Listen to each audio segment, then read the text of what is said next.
All right, hi team, welcome to your abs, buns, and guns. For class today, you're gonna bring your ankle weights in if you have them. If not, that's totally fine. You can go without your ankle weights. You could maybe even bring in a resistance band, a small loop band, to put around the tops of your knees for certain exercises. You're also gonna bring in 1 to 2 sets of weights. So I have a really light set for my core work and just for some shoulder stuff. And then I have my heavier set when we come into our upper body sequence. So you'll be able to swap those out if you need something heavier, you need something lighter. You're gonna start with the light set of weights splitting the middle of your mat.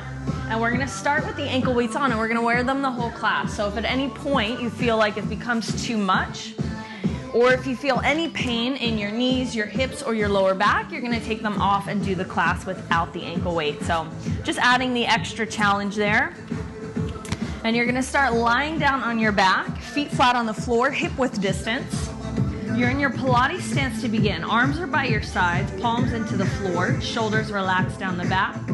And just taking a moment, setting your intention. We don't always do this, but the whole topic or theme of the class today is our intention and how that can manifest into reality, from the thoughts and the things that we want in this life and how we get them, how they become reality. So palms are down, just taking a moment, coming into the body, coming into the breath, inhaling through the nose. As you exhale through the mouth, now you're going to tilt the pelvis and peel the hips up to find your bridge. We're going for spinal articulation. Inhale at the top. Exhale, rolling down one piece, one vertebrae at a time. Hips touch the floor, neutral spine, inhale. Exhale, navel in towards the spine, engage through the core. That tilts the pelvis, hip points towards the sternum, hips go up. Inhale. Exhale, roll down. You've got 2 more. Inhale at the bottom. Exhale, having control over the spine, over the movement sequentially, one at a time.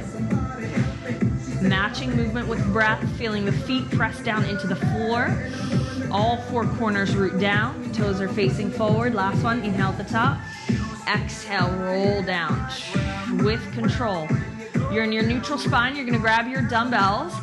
Optional, leave them on the floor. Hands to the tops of the thighs. Inhale to prepare. As you exhale, peel head and shoulders off the mat. You engage the core.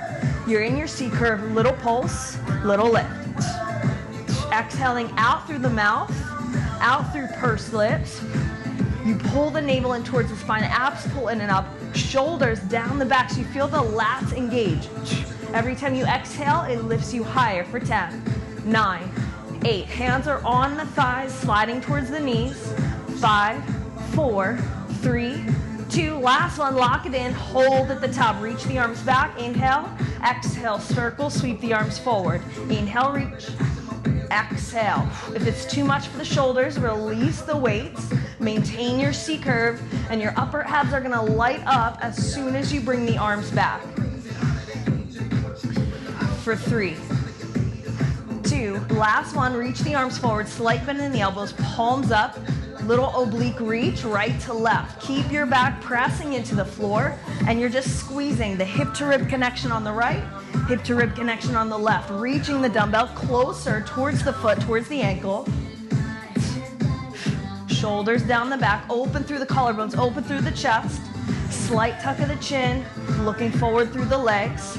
For 5, 4, 3, 2, last one, come back through center hold. Now you reverse it, sweep the arms back, and then strong, press the arms down. Big sweep back, trying to keep both shoulder blades off the floor. That's gonna be the challenge.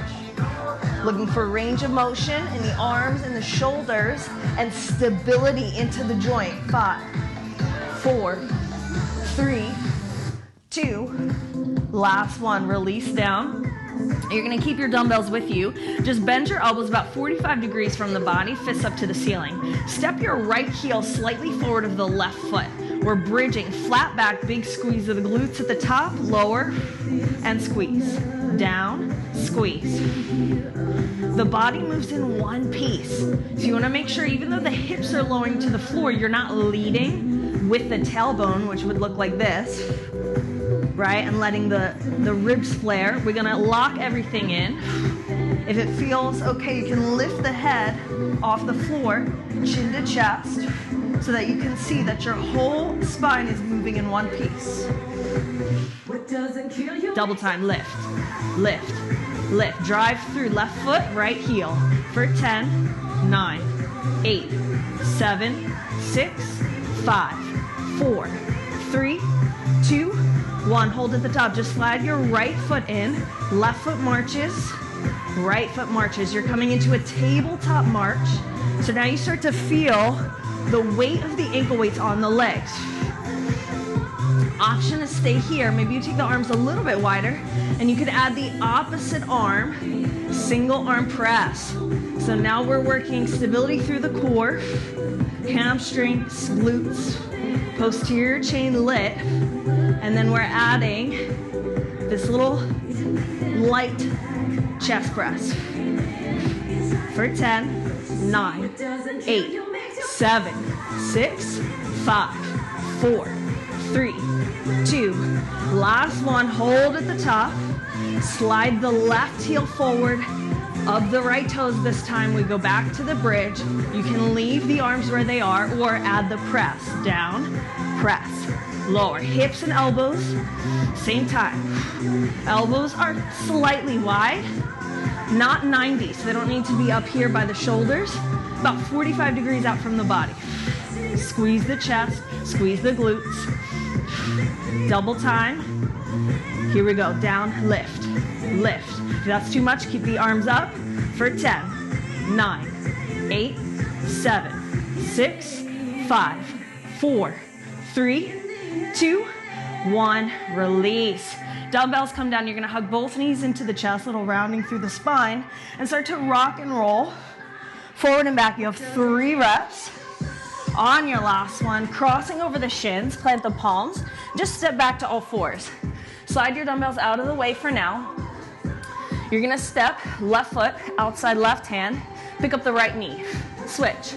So we're moving through a tabletop position, shoulders stacked over wrists, knees underneath the hips, big step. So you're still engaging the core here, and then shooting the leg, lifting the heel. It's going to be a big squeeze of the quads. 3, 2, last one, right knee down. Leave the left foot forward, cat and cow. Inhale, maybe hips dip, lift and open the chest. Exhale, round the spine, chin towards the chest. 2 more, inhale, exhale. Belly pulls in and up. Last one, inhale, open, exhale. Come back to your tabletop position. We're gonna prep the shoulders. We're gonna start with a little serratus, so a little movement of the shoulder blades. Keep the arms absolutely straight and keep the rest of the spine still, just the shoulder blades. They squeeze together, and then you're gonna pull the shoulder blades apart. So I want you to imagine 2 elevator doors like this, opening and closing. Just for 5, 4, 3, belly pulled in, core tight, 2. Last one, just bend, right and left. Little shoulder dip. You can allow the elbow to hover, or maybe it touches the floor. Maybe you shift the weight so it's a little oblique from side to side. Maybe you stay straight on. Just 10, 9, 8. Keep the weight in the hands. Try not to rock back onto the wrist. For 5, 4, 3, 2, 1. Lower to your right forearm. You're going to stack the shoulder right on top of the elbow. Step the feet back and pivot open into your side plank on the forearm. Feet can be stacked or staggered. Left foot in front of right, heel to toe alignment, or left foot on top of right, left hand behind the head, elbow high. Inhale and exhale, close. Inhale, open. Exhale, close. So you're squeezing the right oblique, the underside of the body. Pull the elbows apart, and then rotate through the mid, that thoracic spine, to close the elbow down. And looking at the intention of the movement to start warming up the obliques, building stability in the shoulder, strength through the core, and rotation through the spine. For 4, 3, 2, 1, right to the other side. Left forearm goes down, my back's gonna go to you. I'm gonna pivot, right elbow up, feet staggered or stacked. Go with the breath. Eyes can follow the elbow if you can look up to the ceiling or just look to the side wall. Make sure your hips are not rotating with the rest of the body. So this is where we have to isolate the lower body and let other parts of the spine and the torso rotate. Breathing here for 5, 4, 3, 2, last one. Come back through center, drop your knees. You're gonna come back up onto your palms and we reset. Right foot forward, pick up the left knee, move through all 4s. Try and keep the spine long. It's really easy in this position to let the spine round, but I want you to try and maintain a neutral spine with energy coming forward through the crown of the head and back through the back heel. For 4, 3, 2, you got 1 more. Right foot stays forward this time. Shift the hips. Inhale, open. Exhale, round. Cat and cow. Stretching through the hip flexor into the quads and then through the back. Open the chest. Last one. Come back through center. We're going right to our forearms. So you've got 2 drills back to back, 60 seconds. We've got our saw and our serratus.